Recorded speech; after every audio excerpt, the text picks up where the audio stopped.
Oi, pessoal, tudo bem com vocês? Seja muito bem-vindo, seja muito bem-vinda. Hoje vamos falar sobre um tema nada fácil: luto.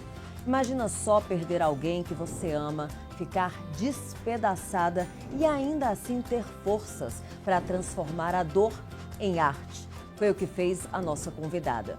No programa de hoje, eu recebo a tradutora e professora Fal Azevedo, autora do livro Sonhei que a Neve Fervia. Fal transformou uma experiência pessoal profunda em literatura. A obra reúne textos escritos durante o período de luto após a morte do marido. Um relato sensível, direto, sobre perda e recomeço, que emociona, inspira e convida à reflexão. Mais do que um livro, é um registro íntimo de dor, amor e resistência, onde a escrita surge como um abrigo possível quando tudo parece desabar. Oi, Fal, tudo bem? Tudo bom? Um prazer te receber aqui, tá? Muito obrigada. Eu estava lendo o início do livro, né? E já no início a gente já recebe uma pancada. Eu posso te dizer, inclusive, como uma leitora assídua que sou, a tua escrita é muito simples. E nessa simplicidade, como você descreveu já essa perda do teu marido, eu fiquei sem fôlego. Parece que eu estava lá com você. É assim mesmo que você escreve, com essa simplicidade? Como é que as pessoas recebem esse teu livro? Como a maioria das pessoas tem experiências com luto, eu ouço muitas histórias, eu ouço muitos relatos de maridos, de filhos, O luto parece ser uma ligação entre a maioria das pessoas. E lidar com a perda é um caminho muito longo. E eu acredito em escrever como se fala. Eu escrevo como eu falo. E sempre como se eu estivesse falando com alguém. E eu acho também que tem um reflexo de prática diária de escrita. Escrever todo dia, escrever o que está acontecendo. Quando eu tenho aluno de redação ou quando eu tenho autor, os meus autores de preparação de texto ouvem isso de mim o tempo inteiro. Escreva todo dia, conte o que está acontecendo. Seja o mais direto e fiel possível que você for ao que aconteceu, para que esse registro permaneça. O que eu sou, no fundo, é uma crente do registro. Eu acho que o registro é a coisa mais importante que a gente faz na face da terra, registrar. Essa tua simplicidade me encantou, inclusive muitos dos relatos que você trouxe, porque é um apanhado de relatos desse teu luto, né? Vem daquele teu blog, o Drops da Fal. O Drops da Fal, Quando é que você percebeu que esses relatos do blog, esses relatos, esses desabafos, digamos assim, seriam um livro? Para esse livro especificamente, como eu faço diários, eu obrigo os meus autores a fazerem diário, e eu faço diário sempre, eu só soube quando já tinha passado um ano e pouco, que eu mostrei para minha editora e falei, eu estava na Rocco nesse tempo, e eu falei para ela, olha, eu acho que temos alguma coisa aqui de um ano e pouquinho de escrita depois da morte do Alexandre. Mas essa prática diária no blog, no diário de papel e agora em outras redes sociais, eu acho que ajuda a construir a obra, qualquer obra, eu acho que ajuda a erguer a fala, ajuda a erguer a escrita que pode ser inclusive transformada num livro. Então, eu não sei te precisar o momento, mas depois que passou um ano e pouco, eu fui reler. E é uma das coisas que eu falo e faço, que é releia o que você escreve. Eu reli e eu não me lembrava de muita coisa. Eu só me lembro de 2008, e por isso também eu sou uma crente do registro. Eu só me lembro de 2008 que eu anotei. Foi um ano que passou de um jeito muito difícil, muito truncado. E quando eu reli, eu apresentei na editora e falei, talvez a gente tenha aqui um livro, e eles gostaram e publicaram. E quando você releu, o que é que você sentiu? Porque é muito pessoal esse teu momento, né? Esse teu momento de luto. Você, claro, através do livro, você mostrou tudo isso que você sentiu para as pessoas. Mas como foi você reler tudo isso para você? É sempre difícil quando eu releio, quando eu reli na época, mas e essa surpresa de não lembrar das coisas.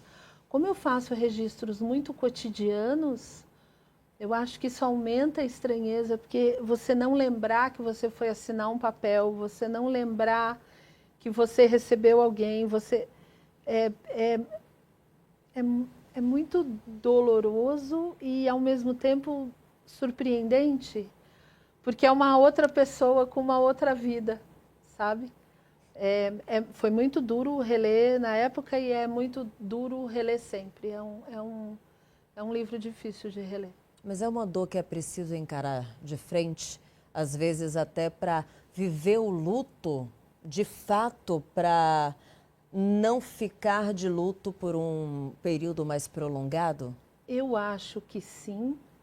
Tem um pedaço da dor que é inevitável. Você pode derivar para o que você quiser, mas a dor está lá. Você vai lidar com ela, seja lá como for.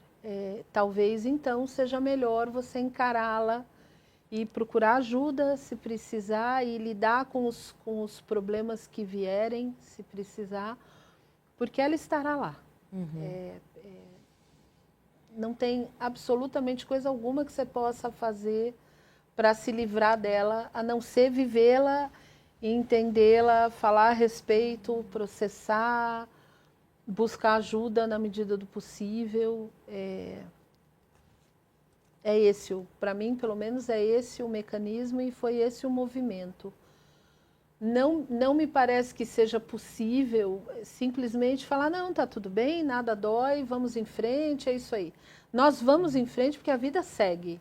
As contas estão aí, os problemas estão aí. Mas entender que esse pedaço da sua vida você está vivendo em meio à dor da perda faz parte também de se não resolvê-la, pelo menos entendê-la e conviver com ela enquanto for necessário. E a partir da publicação do teu livro?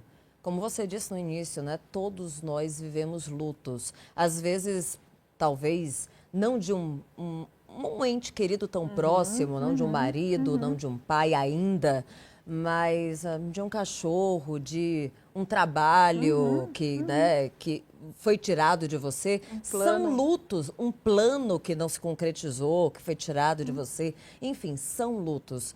A partir da publicação do seu livro, você já falou que as pessoas, né, se identificam com o teu livro por causa disso.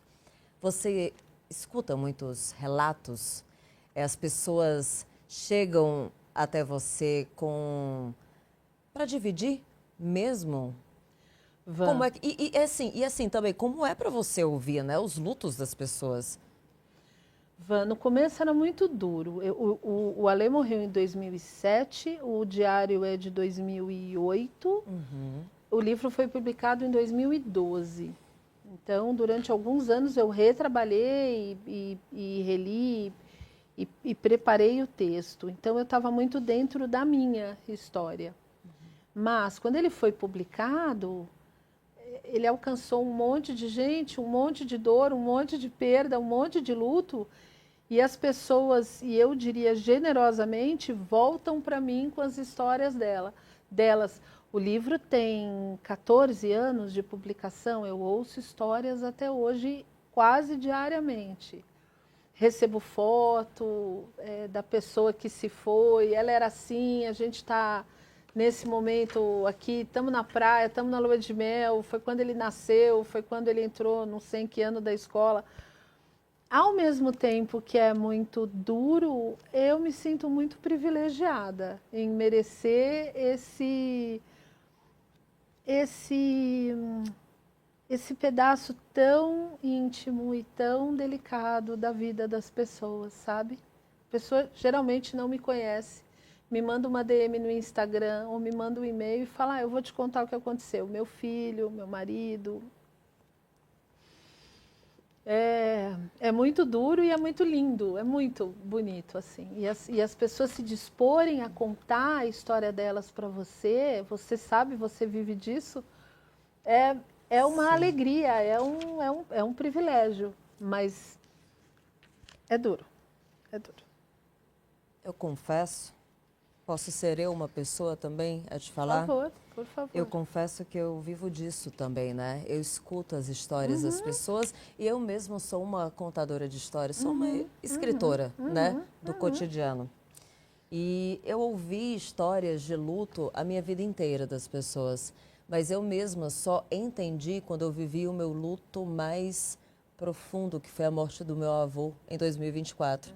Ele morreu aos 100 anos, era algo esperado, mas a dor é tão profunda e ao mesmo tempo eu conto essa história de uma forma tão simples que quando eu li o teu livro, quando eu li o teu relato da morte do seu marido, contado de uma forma tão simples aqui nesse livro, eu te entendi. Então, por isso que eu acho que esse livro é uma joia Obrigada. tão bonita. E eu fiquei curiosa com uma coisa. Por que sonhei que a neve fervia? É uma música, essa quadrinha é uma quadrinha de Argentina, do folclore argentino, o Chico Buarque traduziu e musicou. E é uma cançãozinha, uma quadrinha inteira que fala sobre o impossível, o fogo que gela, a neve que Sim. ferve, que é isso, né? Quando alguém se vai, é a neve que ferve, é o fogo que gela, é um nunca mais, é um impossível. É por isso a gente sonha que a neve ferve. É uma história que acabou e que não tem volta, não é? A gente briga e daqui 3 meses você me liga, a gente faz as pazes e vai tomar um café. Acabou. É impossível, não há volta. É a neve que ferve. Que bonito. É uma linda, é uma quadrinha muito linda e o Chico Buarque fez uma tradução belíssima. Belíssima. Ela está em domínio público e é uma é um, é um jeito de pensar muito triste, muito bonito, eu acho. Muito bonito mesmo. Interessantíssimo. Agora, lendo, folheando o teu livro, eu percebi que ele é fragmentado, não tem uma linearidade ali. Por que você resolveu fazer dessa forma? Porque ele é um diário, ele é um ano da minha vida. Tem dia que eu saio para pagar conta, tem dia que eu saio para assinar papel, tem dia que eu estou enrolada com a tradução e o prazo está acabando e eu quero ficar na cama chorando, mas eu tenho que acabar a tradução. Eles são os dias que se seguem à morte do Alexandre e os nossos dias são fragmentados.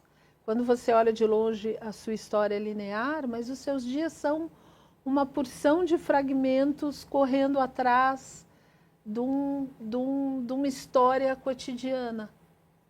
Hoje você está no estúdio, amanhã você está na rua, depois você está de folga, depois... É isso.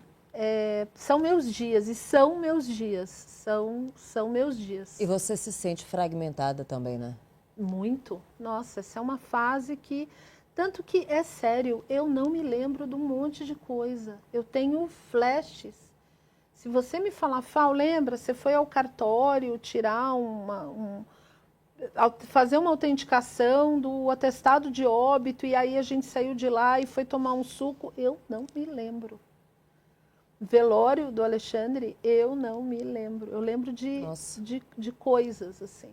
Os meses após a morte dele, ele tinha 2 amigas queridas em Caxambu, uma delas ainda mora lá, e elas vieram me buscar para ficar um tempo com elas.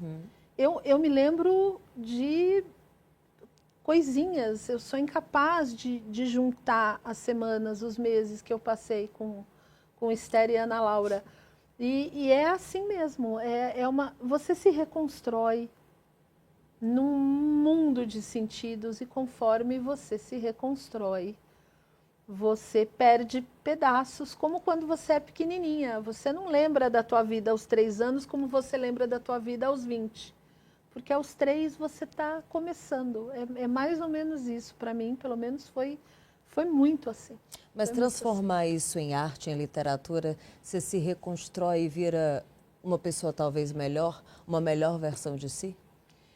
Não sei, Ivan, se melhor. No meu caso, se melhor. Mas mais consciente, sim. E é por isso que eu falo para os meus autores todos, façam diário, registrem. Você já ouviu falar de kintsugi? Eu acho que é kintsugi, uma arte oriental. Quando a louça se quebra, eles reconstruem lindo. É lindo. com ouro.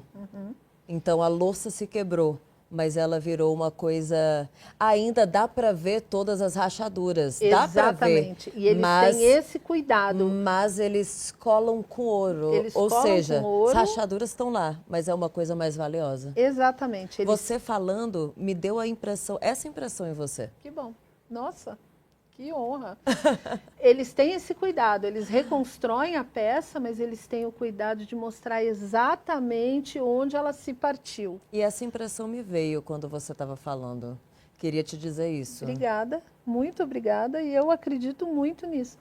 Você é uma coisa nova, mas as tuas perdas estão sempre aí. As tuas dores estão sempre aí. Você carrega mais coisas com você. Nada desaparece. Nada some, nem na terra, nem em você. As coisas não não desaparecem. Elas estão em algum lugar. Até porque você faz relatos da sua dor aqui nesse livro e você usa um humor até um pouco ácido, eu acho. É uma forma de defesa? Eu acho. E eu acho, humor é uma forma de defesa e uma forma de sedução. Humor é Mas no caso do luto esse... aqui, desse livro... Eu não tenho dúvida, eu não tenho dúvida. Defesa da dor e defesa do que virá, eu acho. Não sei, quando eu perdi o Alexandre, uma das minhas questões era e agora? Eu não imaginava, isso que você falou, do luto que a gente tem pelo plano, pela ideia, não só por pessoas, para mim foi muito real. Eu perdi o Alexandre, mas eu perdi um rumo na minha vida. Eu não sabia nem como viver sem ele, nem como construir uma vida nova. O que eu ia fazer? Eu ia ficar morando no lugar que eu estava morando? Eu ia trabalhar com o que eu estava trabalhando? Eu ia ter os mesmos amigos? E eu acho que o humor me ajudou muito nisso também. São muitas perguntas, são muitas incertezas num momento como esse. Me ajudou muito a lidar com esse medo de o que eu vou fazer agora? Para onde que eu vou agora? Eu acho o humor uma grande invenção. Lendo o seu livro aqui, tem pensamentos muito íntimos, até porque é um diário, né? Como você disse, você foi colocando pensamentos do cotidiano, né? Teve alguma coisa que você hesitou em publicar, não em escrever no diário, mas em publicar quando você releu? Quando eu retrabalhei o texto, o que precisava ser tirado foi tirado. Não só por responsabilizada, porque tem coisas que você não pode falar em voz alta porque você é processada. Então, ok. Na verdade, o meu bem torneado corpo jurídico falou, vamos evitar processinhos. Tem coisas que você pensa e não pode dizer em público. E tem coisas que talvez você magoe alguém se você falar. Tem coisas que a gente dá a volta, que a gente não fala em voz alta. Entendi. Mas de resto, o que está aí, está aí. Nada me envergonha, nem me faz sentir esquisita. É verdade. A minha vida durante um ano foi essa aí. Posso ler um trecho? Por favor. Que eu acabei de achar aqui. É um trecho grande, tá, gente? Mas eu vou ler aqui. Esta não foi uma semana fácil, não foi uma semana bonita, e ao me deparar em duas situações diferentes, mas parecidas, com o óbvio ululando bem na minha cara, Dei-me conta de que as situações que vivemos, você e eu, existem apenas e tão somente na cabeça de cada um. E que o sentido de cada palavra e o significado de cada gesto é particular e intransferível. Eu não estou dentro da sua cabeça e nem você está dentro da minha. O tempo passa inexorável. Nós mudamos em processos separados. E o que foi e não foi, houve e não houve, aconteceu e não aconteceu, ganha novas intenções, dores, reveste-se de novas cores, revela outras verdades. Uau! Fala sobre esse trecho aqui.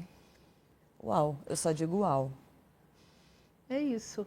A tua versão e a minha versão nunca serão iguais. O Veríssimo tinha uma frase, tem uma frase que eu adoro, ele costuma dizer, o Luiz Fernando, se bem que o Érico amamos também.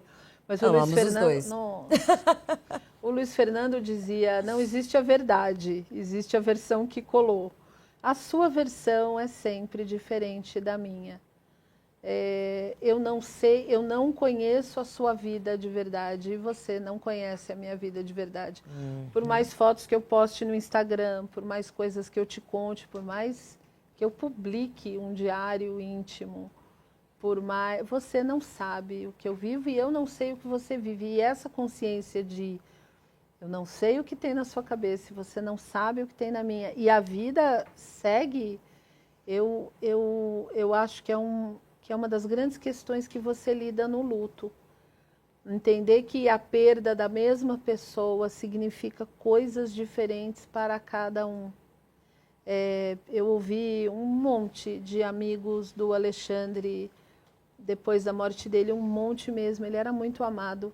E era um Alexandre diferente para cada um deles, com características diferentes para cada um deles. E cada um deles processando a perda de maneira bastante diversa do outro, porque a gente mora aqui, né? E é isso, e ninguém alcança exatamente o que e como a gente vive, como a gente pensa, como a gente processa. O interior das nossas cabeças é impublicável, né? Ainda bem. Ainda bem, senão o processo, não é a questão do processo. Na hora. Me diz uma coisa, escrever aliviou ou em alguns momentos intensificou a dor? Boa pergunta, eu acho que ambos.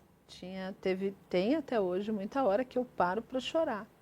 Teve muita hora aí que eu parava para chorar. Parava de escrever e só chorava.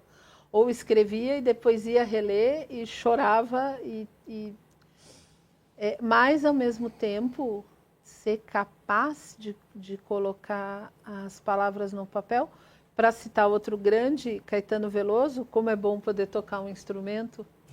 Ser capaz de colocar as palavras no papel e de se derramar, e de explicar, e de revelar, e de entender, porque a hora que você escreve, você entende um monte de coisa que na sua cabeça ainda estava meio embaralhada, e isso é maravilhoso, isso é maravilhoso. E sim, para mim, foi parte da reconstrução e foi um imenso alívio, imenso. Existe uma questão até na psicologia da escrita terapêutica, né? Uma escritora, não precisa nem de um psicólogo para dizer isso, que escrever é terapêutico. Então, é terapêutico de qualquer forma você ir sentindo, entendendo os seus sentimentos, seja dor, seja alívio, seja lá o que for. Mas essa questão já é parte da tua rotina, escrever. E o restante da rotina? Pagar contas. Pagar conta nunca é legal, né? Mas tudo bem. Mas digamos assim, pagar os boletos, passear com o cachorro, lavar a louça. Essas coisas que infelizmente não dá para postergar. Te ajudou também mas ver que ele não está na rotina, imagino que foi doloroso. Mas isso também te ajudou a seguir em frente? Eu acho esse mover da vida poderoso, especialmente para quem está de luto. passada a primeira fase muito dura, muito triste, muito angustiante, muito paralisante, poder lavar uma louça e pagar uma conta.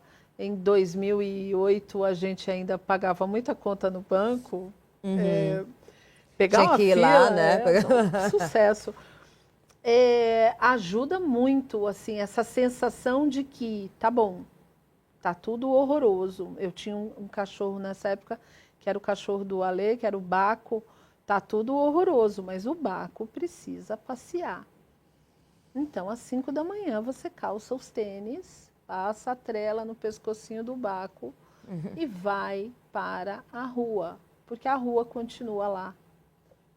E o Baco continua tendo que fazer o xixizinho dele. Então, nós vamos para a rua. Isso é, eu acho, vital, assim, inclusive do alto da minha grande sabedoria, é um conselho que eu dou para todo mundo que entra num processo de luto. Faça coisas, não para esquecer, não para fingir que não está doendo, mas para a sua cabeça e para o seu corpo entenderem que você tem que continuar.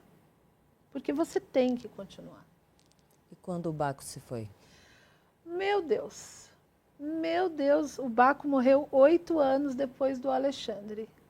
Meu Deus. Porque o cachorro ajuda demais, né? Nossa. E Alexandre tinha uma loucura por esse cachorro. Uma loucura. Nossa, ele era doido pelo cachorro dele. E o cachorro era louco por ele. E o cachorro o meu cachorro passou por luto. O Baco sofreu para caramba quando o Ale morreu. Eu fui, eu acho que cabe essa história aqui, Ivan. Eu fui para casa dessas amigas do Alê. E o Baco ficou 19 dias sem comer, depois que o Alexandre morreu. Nossa, 19 dias? Ele tomava um caldinho e tomava uma aguinha e ficava deitado. Meu Deus. Eu fiquei desesperada. Uma dessas amigas dele, a Ana Laura, eu não vou esquecer nunca. A Ana Laura, ela tinha vários cachorros de várias idades. Elas moravam numa chácara. A Ana Laura deitava no chão, do lado de onde o Baco estava prostrado, com um monte de raçõezinhas, de bichinhos de idades diferentes, de cachorrinho recém-nascido a cachorro idoso. E ela pegava bolinhas diferentes, enfiava na boca do Baco, esperava dissolver, ele engolia. O dia que ele se levantou e comeu uma tigelinha sozinho, e eu não assistia, porque eu chorava. O dia que ele comeu sozinho, ela me gritou, eu vim correndo, e ela falou, ele está comendo, e ele estava lá comendo a comidinha sozinho. O Baquinho também passou por um processo de luto horroroso. E quando ele morreu, nossa. Foi outro luto para você? Foi outro luto e foi horrível, horrível. Eu tive que reaprender a viver sem o Baquinho. Foi muito duro. Em alguns momentos, inclusive no livro, você fala com o Alexandre. E você conta das mortes que acontecem. Né? Por exemplo, a morte da Lígia. A Lígia morreu 6 meses depois. E a Lígia e o Alexandre se adoravam. Ele era uma das minhas amigas que ele mais gostava. E quando ela morreu, foi muito duro pela perda em si. Era uma mulher maravilhosa, engraçada, maravilhosa. E muito triste, porque ela e Alexandre se adoravam. Então, também, ela morreu pouquinho depois dele. E sim, eu falei com ele da morte dela. Ele ficaria muito sentido de perder a Lígia. Como era essa sensação de se dirigir a ele enquanto você escreve? Era muito bom, Van. Eu falo muito com ele. Eu sou essa velha viúva maluca, eu falo muito com ele ainda. Eu achava muito bom contar as coisas para ele. Acho ainda muito bom. Quero saber muito mais sobre o teu processo de escrita já, tá? porque a gente vai para o intervalo agora. Porque a dor, quando ganha palavras, pode atravessar o outro de formas inesperadas e é justamente nesse espaço entre o íntimo e o universal que a escrita da Fal Azevedo encontra tantos leitores. No próximo bloco, a gente continua essa conversa sobre memória, exposição e os limites ou a ausência deles quando se escreve sobre o que mais dói. Até já!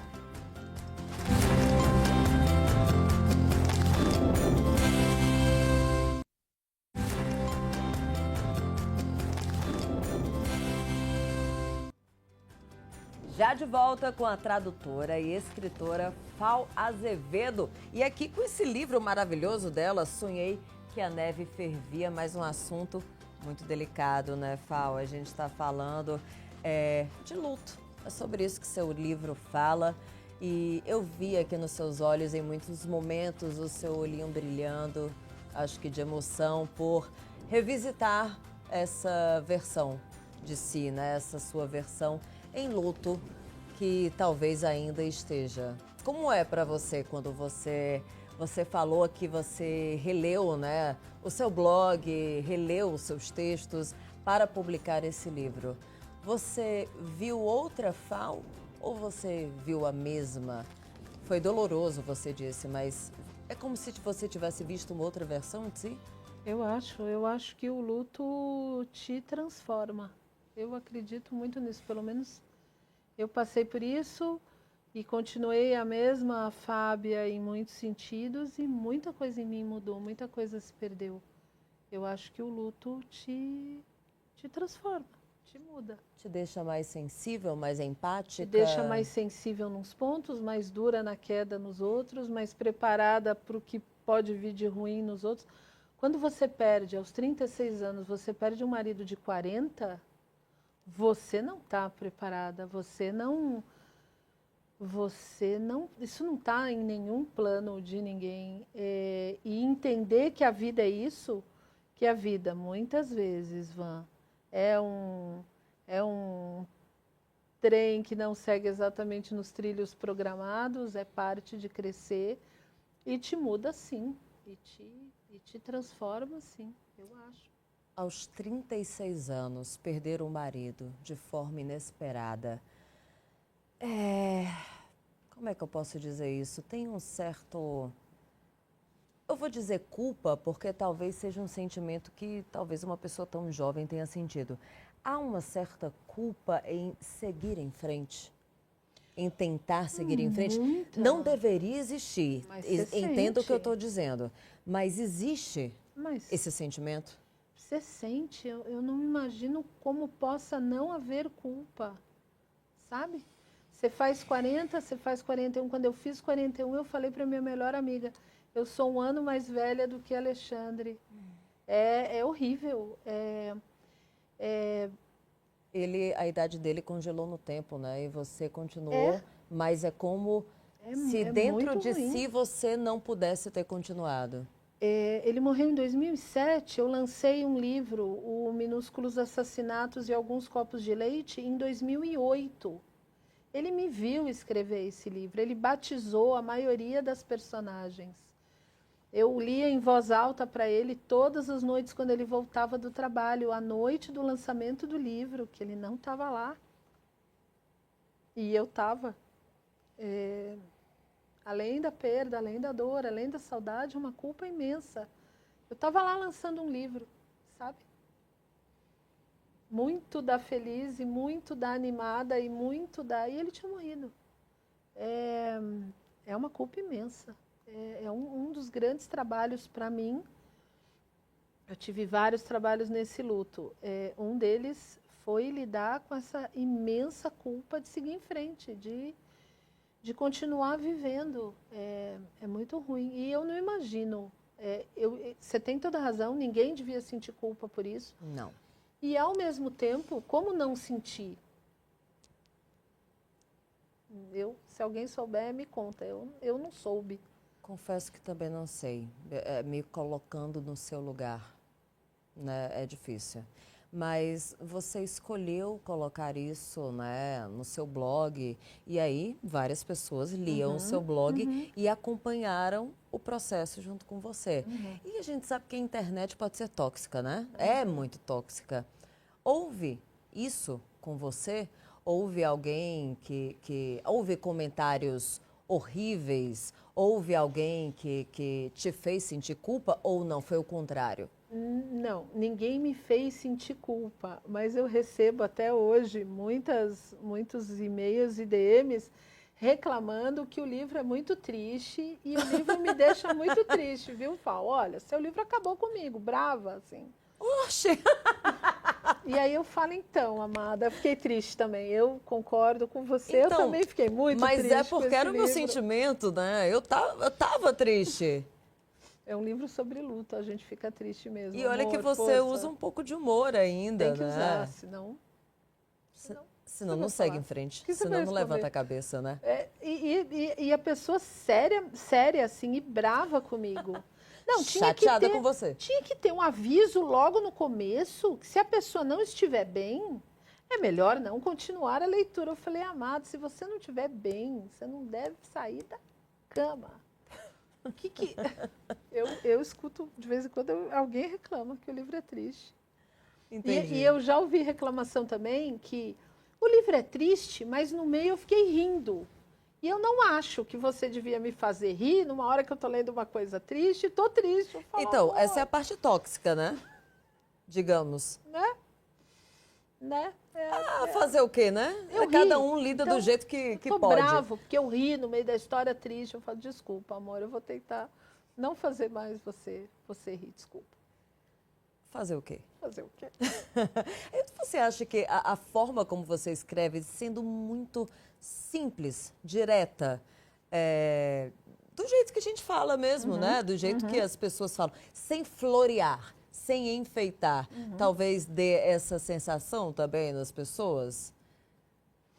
Pode ser. Eu acho que pela maneira como eu escrevo, as pessoas se sentem muito próximas de mim muito rápido. Muito amigas, porque não tem aquele distanciamento de ser um autor, é uma grande autora, mas assim, nossa, é um autor muito distante de mim, né? Não tem aquela escrita José de Alencar, sabe? Machado de Assis, não. Parece uma pessoa amiga, uma pessoa que está ao meu lado. Eu tenho essa sensação. E aí eu posso ir lá reclamar. Eu tenho exatamente essa sensação. As pessoas ficam muito minhas amigas muito rápido e aí cabe tudo, inclusive reclamar que um livro sobre luto me deixou triste. O que eu acho muito bom. Eu acho muito bom. Inclusive essa sua forma de escrever, assim, é uma escolha consciente mesmo? Por que que você escreve dessa forma? Sempre escreveu assim?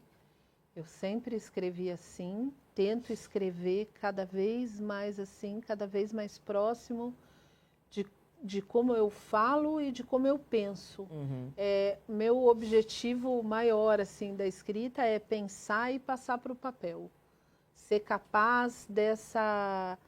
Eu adorei, você usou o adjetivo direto, é isso mesmo que eu tento. Eu nunca tinha posto isso em palavras. Essa escrita é direta. Eu Reta. sinto, eu penso, eu boto no papel. É, sim, muito premeditado e muito trabalhado. Eu trabalho para isso. Eu acho que esse é o grande jeito de escrever. É o jeito que eu mais gosto de ler os outros autores. E é meu objetivo maior, assim, sentir, pensar, papel, sentir, pensar, papel. Eu trouxe aqui, eu exemplifiquei José de Alencar, porque ele é um autor cearense, inclusive, muito descritivo e de outra época, enfim. Ele floreia muito, até Machado de Assis também é de outra época. Eu acho ele escreve de uma forma até bem mais simples do que José de Alencar. Aí eu fiquei com uma curiosidade. Quem são as tuas inspirações? Quem é que a Fal lia antes de virar autora? Eu sempre li os Veríssimos, Eles são... Os Veríssimos. Os Veríssimos. São maravilhosos. Eles são meus queridos. Eu tenho uma prateleira só com os Veríssimos. No meio dos meus livros, eu leio, eu consumo os Veríssimos, assim. Mas, assim, uma inspiração dessa escrita direta, clara, simples. Eu acho que o Luiz Fernando Veríssimo faz muito isso. Ele fez isso a carreira inteira e eu leio o Luiz Fernando. Eu li Luiz Fernando antes de ler Érico Veríssimo. Inclusive esse humor, né? Oh, amor. Inclusive esse humor, você trouxe isso dele? Agora, pronto. E eu gosto muito disso dele. Eu gosto muito disso dele. Essa ironia fininha, esse olho engraçado para olhar o cotidiano. E é elegante. Ele é brilhante. E eu leio muito Zélia Gattai. Eu acho que os livros de Zélia, de viagem, de São Paulo, o primeiro livro, Anarquistas, graças a Deus, aquilo é uma aula de escrita para quem estiver prestando atenção. Aquele jeito que a Gattai conta da vida, da família, do cachorro da família, dos namorados das irmãs, daquela São Paulo do começo do século, do pai dela dirigindo aqueles carros de começo de século. Zélia Gattai é um monstro da literatura brasileira. Eu leio muito Zélia Gattai, assim. É uma leitura recorrente, porque eu acho que é na leitura recorrente que você também burila seu estilo. E que é legal você trazer uma autora mulher. Eu sou louca né? por ela. Porque é difícil a gente ouvir, quando fala com escritores, referências de autoras mulheres. Né? Eu traria, por exemplo, Conceição Evaristo. Maravilhosa, maravilhosa. Outra grande mulher para olhar o cotidiano. Exatamente, é o cotidiano de uma vida simples e que também fala de uma forma simples, até considerada errada, digamos assim, lá no início, mas e que tem simples. A Evaristo faz muito isso. Olha, sente, pensa, papel. É um jeito maravilhoso de trabalhar a literatura. Eu gosto muito disso e eu busco muito isso. Assim. Eu falei dela porque lembrei disso que você falou. Não. Essa simplicidade de... Eu vou sair daqui insuportável. Pode sair, porque do que eu li do seu livro aqui, eu amei. Inclusive, quando a gente falou falamos muito de luto já, né? Impossível não falar por causa desse livro. É uma coisa que transforma, você falou, né? Que é uma experiência transformadora. Isso transformou de alguma forma a forma como você escreve? Eu acho que reler esse ano, depois de tantos anos de diários, reler este ano específico de diário e entender como esses mecanismos do cotidiano me carregaram durante 2008. Meu 2008 foi feito de dias. 2008 para mim não foi um ano, foram dias, um depois do outro. Eu acho que me fez mais atenta para o registro do cotidiano. Se eu já tinha se eu fui treinada nisso, se eu já tinha esse respeito pelo registro do cotidiano, quando eu reli pela primeira vez o Sonhei, que nem era o Sonhei ainda, era um diário, um caderno de papel com coisa enfiada, eclipse, eu tive a mais absoluta certeza de que a salvação está no registro do cotidiano. A salvação? A salvação para a escrita,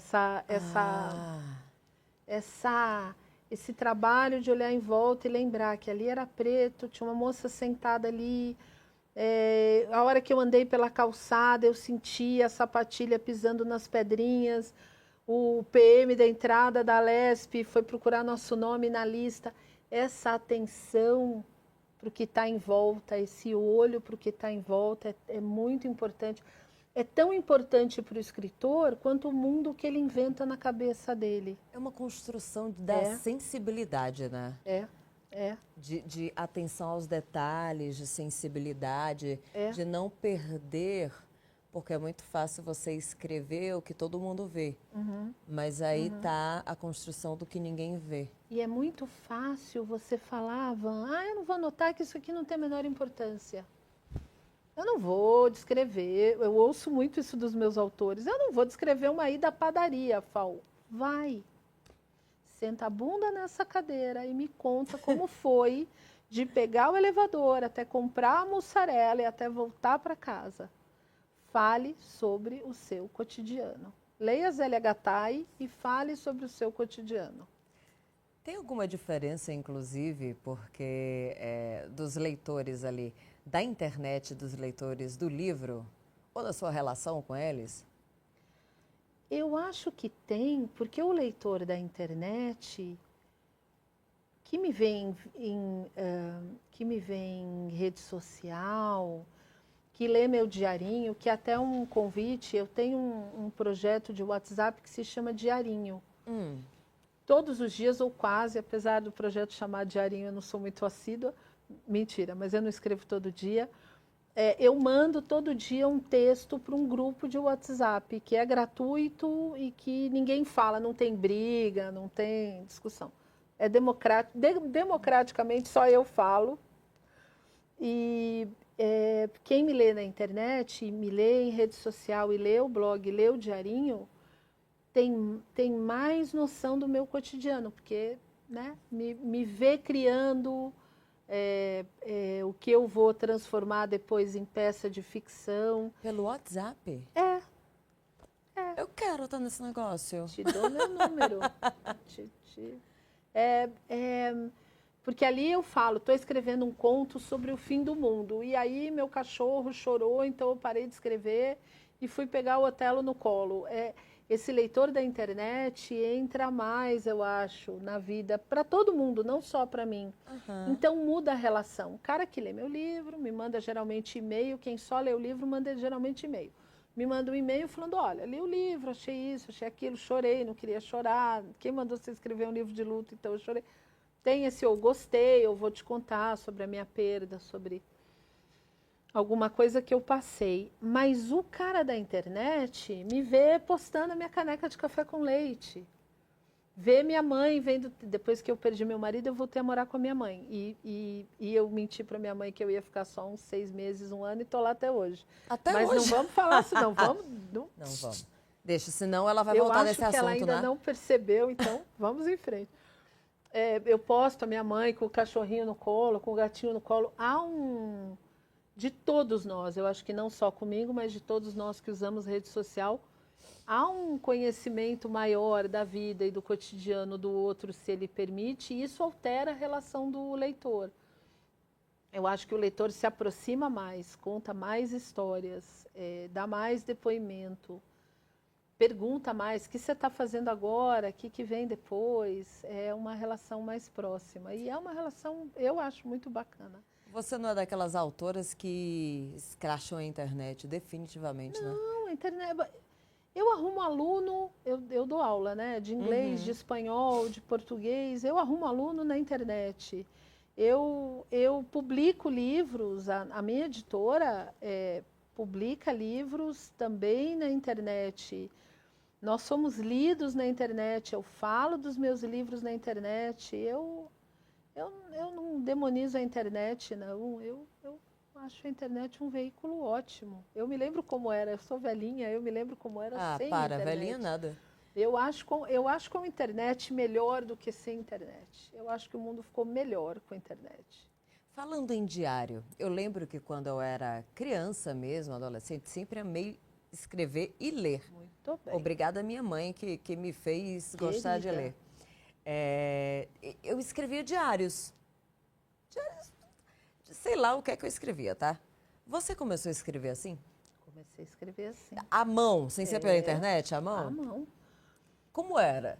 Nos anos 70, nós ganhávamos uns cadernos com a capinha almofadada, com passarinhos e mocinhas na capa, e nós entregávamos para as amigas para elas escreverem o que elas achavam da gente. Nossa. Era muito fofo, era sempre elogio. Ninguém falava te odeio, você é horrorosa. Todo Mas mundo ninguém falava, vai falar mal de eu você te assim para adoro. te entregar, né? Então. E aí, quando eu pegava o caderno das amigas, eu escrevia muito. Porque eu não escrevia, Van, eu te adoro, que bom que a gente estuda junta no 3º ano. Eu escrevia, Van, eu lembro do dia que a sua mãe levou a gente para tomar sorvete, depois a gente foi no parque, e seu irmão é tão engraçado. Eu escrevia Aí muito. passou um cachorro, caramelo e Eu escrevia outro muito, é rajadinho. Aí a minha mãe, me vendo escrever tanto no caderno dos outros, me deu um diário, gente, era lindo, tinha chavinha, os diários, tinha uma chavinha. Mas nos anos 90/2000 também tinha, Ah, viu? então tamo junto. Tinha com chavinha. Minha mãe me deu um diário Minha de mãe capa era doida para vermelha. pegar a chavinha. Olha, ela me deu um diário de capa vermelha com chavinha e falou: escreva no caderno das outras, mas escreva no seu caderno também, porque o caderno das outras pessoas vai embora e o seu caderno fica com você. E ela me deu o caderno e eu nunca mais, eu devia ter uns 7 para 8 anos, e eu nunca mais parei de escrever diário. Uau! Foi assim, foi minha mãe, foi Uau! Dona Marli. E os livros também, você era uma leitora ávida quando era... Desesperada. O que é uma leitora desesperada? Eu lia. Quantos livros? Qual foi o máximo que você já leu? Eu lia um livro por dia. O quê? Por Sim, dia? senhora. Eu ia à biblioteca da escola, entregava meu livro na hora do recreio, pegava outro livro. Ia para a classe. Não, chegava mas eram em livrinhos casa, assim, né? Fininhos. Depende. Às vezes 2 dias. Eu lia, voltava. A nossa bibliotecária, eu estudava num colégio aqui em São Paulo maravilhoso, chamado Colégio Gávea. Eu devolvia o livro para a Deise, a nossa bibliotecária era a Deise. Eu entregava o livro para a Deise, ia lá, pegava outro e eu ia assim. Eu li muito a infância inteira, a adolescência inteira, a vida adulta inteira. E leio muito até hoje. Eu sei, um monte de gente vai falar, não, o cara escreve, mas não gosta de ler. Né? Para mim, escrever está até hoje grudadinho com ler. Eu leio muito, muito. Obviamente você estudou, se qualificou, mas a grande escola de uma boa professora, tradutora, escritora... É livro. Eu acho. Van, eu acho mesmo. Precisa ler. É isso que as pessoas não fazem hoje em dia. Eu convivo com gente que lê muito, mas eu também dou aula para adolescente e eu vejo um não gostar de ler, assim, que eu acho muito triste, muito, muito complicado. E eu acho não, né? Há estatísticas, estamos lendo menos, e eu acho isso péssimo. Uhum. Eu lamento profundamente. Eles não fazem mais diários. Outra coisa que eu não me conformo, como é que vocês não estão todos fazendo diário? Fico louca. Por falar em diário, olhando para trás, você olhando para Sonhei que a Neve Fervia, é mais um livro documental? Tem vários nomes, né, para essa autoficção, livro documental. O mercado dá diferentes nomes para esse tipo de literatura. Para você? Para mim é um diário e para mim ele é tão próximo da realidade quanto qualquer um pode estar. Aquilo que você leu e sobre o que a gente falou é verdade. Você dá a sua versão sempre. É o mais íntimo, é o mais próximo de você que os leitores podem chegar. É esse livro, de todos que você já publicou? Eu acho que sim, porque é a primeira pessoa e sou eu falando. Não é uma narradora, claro que sou eu falando, não é mágica, mas uma narradora é uma narradora. Aí não, aí é a primeira pessoa e sou eu. Não... Primeira pessoa e é o principal divertidamente que tem na sua cabeça. Se você pudesse olhar para trás e falar com a FAO que escreveu esse livro, de 2008, mas a FAO de 2026, o que você diria para ela? Eu devia ter posto mais detalhe, eu devia ter feito mais registro, eu devia ter mais informação, eu devia ter sido mais chatinha e registrado mais coisinha. Mais ainda. Eu acho. Para você hoje ser ainda mais imagética, ter ainda mais detalhes para lembrar mais ainda de 2008. Olha, eu vou dizer como uma pessoa que não li tudo, comecei a ler aqui, lendo, eu vejo. Que bom. Eu vejo o que aconteceu. Vou até ler, eu posso ler a primeira Pode ler o que parte? você quiser. Posso ler a primeira parte? O que você quiser. Dia 28 de agosto. Você sabe o que aconteceu nesse dia, né? Vou ler, tá, gente? Queridas, são 2h e tanto da manhã e estou aqui acordada esperando o carro do IML. Ele teve uma convulsão epilética, seguida de uma parada cardíaca e morreu às 9h da noite. A mamãe, a Karina e a irmã mais nova dele estão lá na sala, mas eu precisei vir falar com vocês de muitas maneiras que não sei explicar. Sinto que só posso mesmo falar com vocês. Ele morreu. Preciso dizer isso para acreditar. Ele morreu. E você precisou escrever para acreditar. E escrevi muitas vezes, muitas vezes. Para acreditar. Para acreditar. Quanto fosse necessário. Para processar. Para seguir em frente. Você sente que seguiu? Eu sinto. Eu acho que sim. Sem culpa? Com culpa, mas segui. Hoje mesmo com culpa? Não, hoje não. Hoje não mais. Hoje, passados tantos anos, não. Mas logo no começo, muita culpa. Muita culpa. Muito obrigada por dividir esse relato com a gente. Eu sinto que foi uma honra para mim, tá? Que você tenha vindo aqui e dividido isso com a gente. Muito obrigada. Foi um prazer te conhecer, Fal. E obrigada por essa conversa, tá? Obrigada, muito obrigada. Gente, é isso. Cultura e Saber vai ficando por aqui com um aprendizado, né? A escrita pode não apagar a dor, mas pode dar forma a ela. E às vezes isso já é o suficiente para seguir. Eu conversei hoje com a Fal Azevedo, autora de Sonhei que a Neve Fervia, uma obra que transforma o luto em linguagem, memória, em permanência e silêncio em diálogo. Fica o convite para a leitura e principalmente para a escuta sensível das histórias que todos nós carregamos aqui dentro. Tchau!